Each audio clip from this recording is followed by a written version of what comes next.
আর কি, ওই যে ফরেনিয়ার কাছে পতাকা বিক্রি করলাম, জিজ্ঞাসা কোন দল কিরকম বিক্রি করছে। হ্যাঁ, বাংলাদেশ ভালোই খেলবে ইনশাল্লাহ, দোয়া করতেছি। আর বাংলাদেশের পতাকা আজকে ভালো বিক্রি হয়েছে, ডিসেম্বরের মতন মনে হইতেছে আমার কাছে।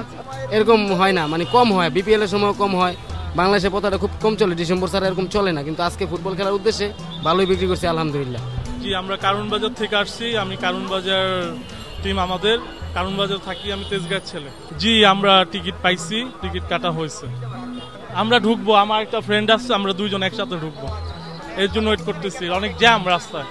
আমার বিশ্বাস আমাদের দেশ আজকে জিতবে, আমরা 3 পয়েন্ট নিয়ে মাঠ থেকে বেরোবো, এটাই বিলিভ করি। সারা বাংলাদেশ একসাথে আমরা উল্লাস করব। হ্যাঁ, অবশ্যই আছে, আমাদের হামজা আছে, সমীর শ্রম আছে, আরো যারা আছে, যদি টিম ওয়ার্ক হিসেবে খেলতে পারে আমরা 3 পয়েন্ট আনা ব্যাপারই না।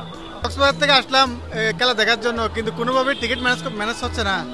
দারুণটা মতো আরেকটু বেশি হলে দর্শকের আরেকটু আগ্রহ নিয়ে খেলা দেখতে পারবে।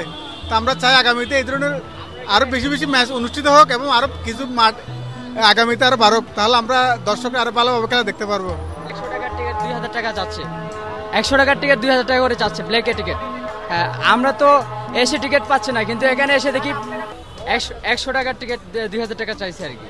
তা আমরা তো এত টাকা এখানে মানে ব্ল্যাক কেন বিক্রি হবে? আমরা তো এখানে টাকা দিয়ে কিনতে আসছি, আমরা তো কেটে নিব, কিন্তু ব্ল্যাকে কেন টিকিট চলে যাবে?